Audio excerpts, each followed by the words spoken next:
So, magandang hapon po. Ako si Gisada Sofia. Ako naman po si Amelina Abu. So, kami po yung mga third year social work student. So, meron po kami dito informed consent po na magpapakita as evidence po na naging participant po kayo ng interview po namin. And we will assure you po na yung mga information na mababanggit niyo po during this interview, we will keep it confidential po. And for the sole purpose lang po ng activity natin. Okay, thank you so much. So let's start the interview proper. So first is, can you tell us your full name po? I am Arpaio Yudama, RSW. How many years of experience do you have in project development? Simula nung college student ako actually, is naging project development officer ako nung experience ko yung project development officer sa SAYA, which is yung sa Talavera Scientific Alliance, I incorporated. Then here in my work is na-apply ko na siya actually. So I think sa 7 to 8 years na rin. Oh, that's nice. What is your educational background? Can you tell us your more about? So, I graduated here at CSU Cotabato State University. And I graduated Bachelor of Science in Social Work.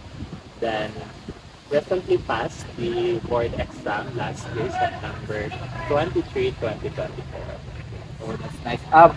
Can you describe your experience in leading and managing projects, including the budget and resource allocation? Being a project officer is not easy. Kailangan ng time management, kailangan ng resourceful sa lahat. Kasi there's a time na sa budgeting or sa finances, magkakaubusan talaga. So what you need to do is to have partnership with various organizations, makipagtulungan sa mga NGOs, other organizations, and makipagtulungan din sa community. It is because hindi mo kayang gawin na ito lang mag-isa. But as my experience is parati kong ginagawa is makipag-partner sa ating city government. It is because sila yung binibigyan natin ng mga services at tinutulungan natin sila at para ito sa community. So having partnership with city government of Cotabato, for example, is a huge help for you na para magawa mo yung project na hinahawakan mo.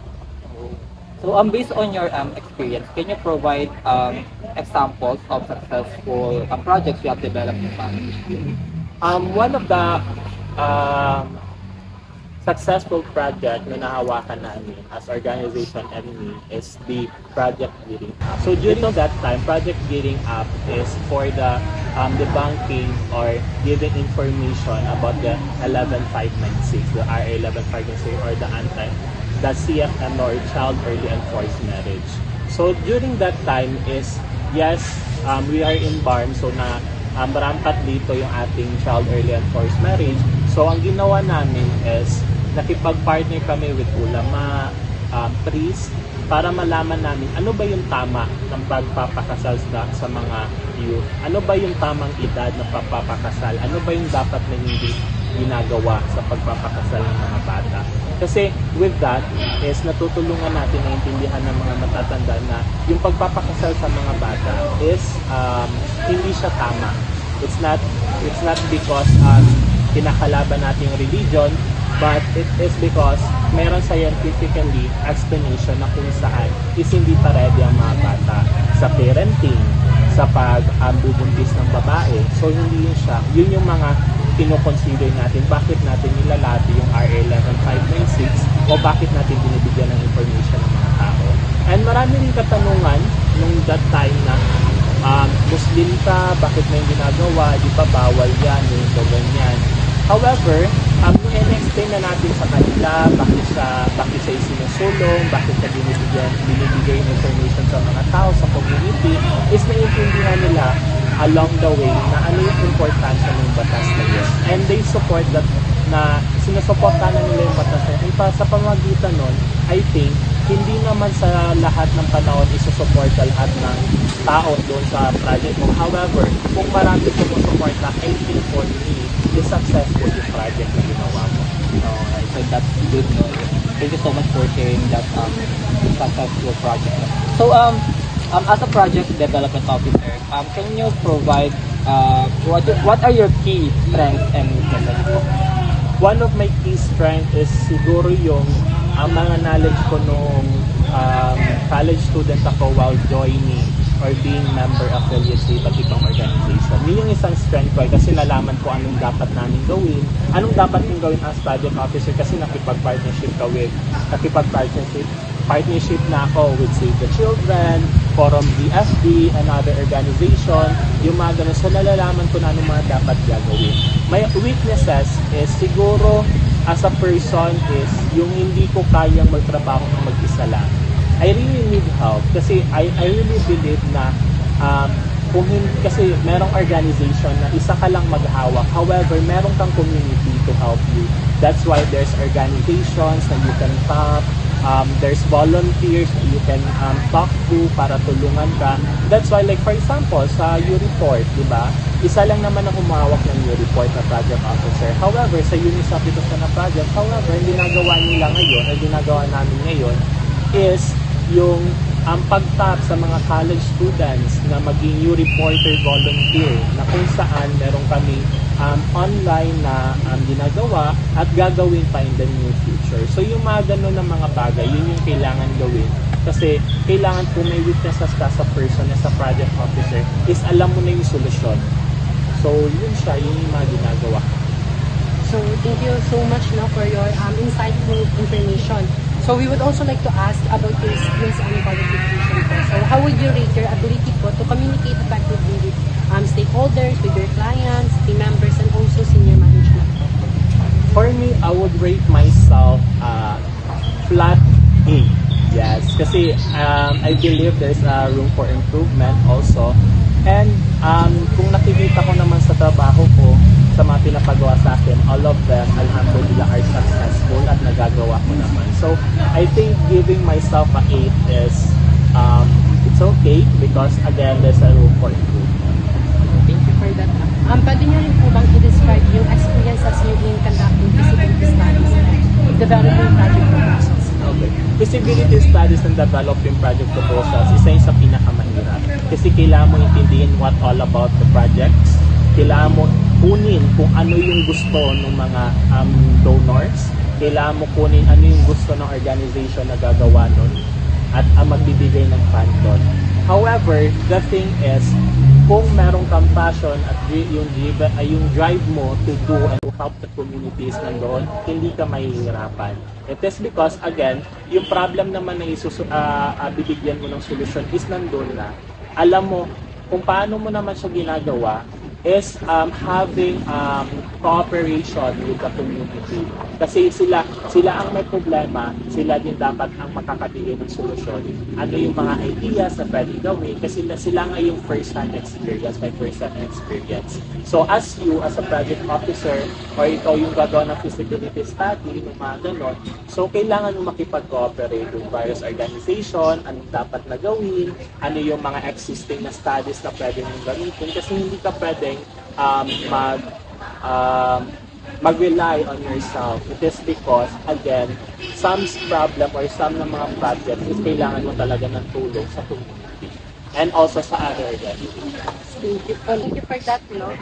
Ano po yung mga experiences niyo po in identifying and securing po ng mga fundings po para sa mga projects na nakawakan? Securing funding sa mga projects na nahahawakan namin or ako is isa sa ginagawa talaga namin is partnership talaga. Lobbying sa different organizations, sa UNICEF, sa Save the Children, sa different NGO, or dito sa city government of Cotabato. Yun talaga yung ginagawa namin. It is because hindi ka makakakuha talaga ng project kung iisipin mo lang like magkakaroon ka ng online donation, whatsoever. It is because, again, kung nagtatrabaho ka sa isang organization na maliit pa, hindi mo, it's possible, however, kung ikaw talaga yung maglalabi, explain mo sa mga organization na ito kung ano yung objectives, ano yung vision ng project mo, then, inshallah, is mas magbibigyan ka ng malaking project. Again, helping or asking for help is not a weakness. It is a strength actually. So kung kaya nyo humingi ng tulong as a project officer, as a student, or as a teacher sa ibang tao, mas better. Thank you, no? Also, as a project officer po, how would you approach po yung identification and mitigation po ng mga project risk? Yung mga project risk, normal yan. Like for example, nagkaubusan ng budget, hindi cooperative ang community, hindi cooperative ang iyong partners, hindi mo nagagawa yung mga dapat gawin, is normal yan. However, yung for example, yung hindi cooperative, yung sa budgeting, nandyan na kasi yung budget pagpasok mo pa lang. Sometimes wala, sometimes meron. Pero kung nandyan na yung budget, what you need to do is maging resourceful, maging responsible dun sa budget na ano lang meron ka. Ano lang yung kaya. Not going beyond of that. Kasi kung mag-division ka ng mas malaki pa doon, eh, hindi mo naman kaya, then may hirapan ka. Then doon naman sa community, first is hindi ka dapat susuko kung sa first try mo parang hindi cooperative ang community. Like for example, si barangay, hindi sila cooperative. Si barangay chairman, what you need to do is go again, explain to them ano yung project, parang saan yung project, ano yung objectives, ano yung may tutulong sa community. Ganun naman parati talaga. Then if ever naman yung partner NGOs, yung mga partner organization mo, hindi sila tutulong, hindi lang naman sila yung organization, maghanap pa ng ibang organization na kung saan may tutulong pa sa iyo. Yung ganon. So, kailangan mo talaga maging resourceful. Kasi kung as a social worker and kayo din as a social work student, is kailangan i-kwan nyo na, parang i-practice yun yung pagiging resourcefulness nyo. Kasi yun naman yung talaga yung gagamitin nyo sa mga clients nyo, sa project na hahawakan nyo, at sa posisyon na mahahawakan nyo sa kayo. Thank you so much, no? Very insightful po ng mga sagot nyo. And aside from that po, paano nyo po i-describe yung skills nyo po in decision making and problem solving? In decision making and problem solving, siguro mag-start muna ako may leadership style. Oo, yung leadership style ko talaga is transformational leadership, which is kinukuha ko yung mga information, yung mga ideas ng body, kung ano yung mas maganda. It is because, again, I firmly believe na kung ako lang yung isip ko lang yung yung gagawa, yung gagana during that time, I think it's not possible. Mas maganda na makakuha ko ng mga iba't ibang mga insight idea sa ibang mga tao. That's why, kung ako i-rate ko yun, ay sasabihin ko siguro, yun yung pinakamaganda na skills ko as a person or as a social work kasi mas pinapabuti kong makinig sa ibang tao kaysa pakinggan ko lang ang sarili ko. And that's the good thing naman, di ba, as a social worker, you're pinag-train mo na having one idea is kailangan magkaroon din ng another ideas from your groups, from your members, mas magpapapabuti kasi yung project kung gano'n. O yung mga ginagawa nyo projects or ano mo yung pinapagawa sa inyo. Alright, so thank you so much, no. And now let's go to the philosophy mo as the project development officer. So first, what is your approach no to project development? My always approach is work with community. Ganon parati ang ginagawa ko. Kung nakadepende sa project, kung ang project naman is community-based, may project naman na sa school-based, yung mga ganon. Kung sino yung participants or beneficiaries ng project mo, work with them. Parating work with them kasi without working with them, magiging imposible talaga na magawa mo successfully yung project mo. Alright. Thank you so much. So, paano mo ma-ensure na yung project is aligned siya sa organizational goals and development ng objective? Doon naman sa align sa objectives ng organization, is nandyan na yan eh.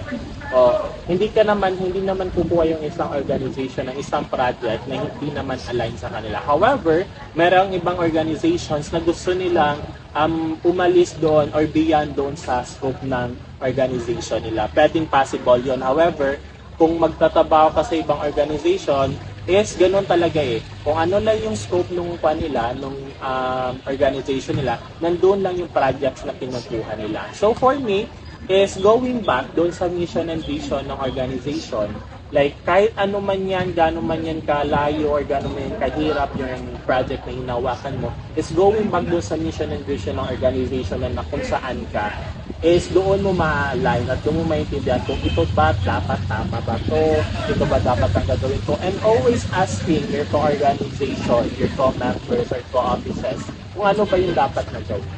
Okay, alright. So based on that, no, ano sa tingin niyo yung bakit importante yung stakeholder engagement in the project development of Sanco?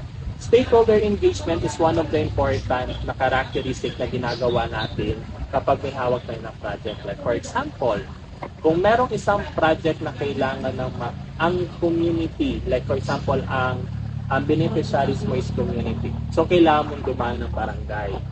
So, kasali yan sa stakeholders sa mga barangay chairperson, mga kagawad. So, kailangan mo silang kunin. It is because para makuha yung trust ng community na kinausap ko ng mga barangay chairman, so trusted ko sila. Kasi you cannot go down sa community or sa barangay level, like for example, kung wala ka nakipag-usap. So ganun siya ka-importante kasi hindi maniniwala sa yung mga beneficiaries mo, yung mga target beneficiaries ng project na yun. So ganun ka-importante yung makikipag-usap sa mga stakeholders. And getting them their ideas na rin also, yung insight nila para dun sa project na ano yung pwedeng gawin sa community. Alright. So how do you prioritize the project and manage competing demands po? Yung sa competing demands naman sa projects is na ma-manage naman yan by focusing kung ano yung goal mo. Mag-focus ka lang kung ano yung kailangan mong gawin, ano yung kailangan mong tapusin, then maging proactive ka sa lahat ng ginagawa mo. Kasi yung being proactive is isa yun sa pinaka-sinasabi ko talaga sa mga students, na kahit sinong kausap ko na, kasi pagiging proactive is giving solutions doon sa nabivision natin or naiisip natin ng mga problems, yung mga ganun. So, kailangan mo talaga maging proactive in everything and focus ka doon sa ano yung dapat mong tapusin. Kasi kung if you think na parang, mas maganda yung project ng kabila, ganito, ganyan, no, kailangan mag-focus ka doon sa project mo. It is because meron silang ibang objective, meron ka rin ibang objective. May iba silang mission, yung mission mo, i-focus mo din sa ano yung dapat mo. Thank you so much. What tools and techniques do you use to monitor project progress and track performance? Doon naman sa tools na ginagamit ko para doon sa track performance is meron kaming ginagamit which is, di ko lang maalala yung tawag, is siguro i-send ko lang sa inyo. Meron yung tawag doon, yung din sa MS Word, yung namin nilalagay, yung ano yung dapat na gawin for this month, ano yung successful, ano yung dapat pang gawin, ano pa yung dapat i-improve, yung mga ganon. So yun yung ginagawa namin or ginagamit namin for us para align pa rin dun sa ginagawa namin or dun sa project yung dapat namin matapos. Alright. So sa last question sa project development philosophy is, how do you ensure that project success and deliver outcomes within the budget and time frame? Doon naman sa time frame and budget, may mga project kasi na 6 months, 2 months, 3 months. Merong mga ganon. Ang first na ginagawa talaga as project officer is punta ka dun sa mission vision, ano yung goal ng project. Then, doon ka magde-decide as a project officer kung paano mo siya ipa-plot within 3 weeks, within 3 months, ganon. Ano yung budgeting na gagawin mo? Kasi magkakaroon talaga ng budgeting. Kasi without budgeting, hindi mo alam kung ano saan mo gagastusin, magkano gagastusin mo sa first activity, second activity. By having that budgeting or yung financing na sinasabi natin, is mas ma-ensure yung success nung ating project. So, thank you for that. No? Aside from yung information about yourself, yung mga skills and qualifications, yung philosophy you have as a project officer, we would also like to know about your future plans po. So, what are your career goals po and aspirations? Sa career goals and aspiration is siguro to be a social worker that the community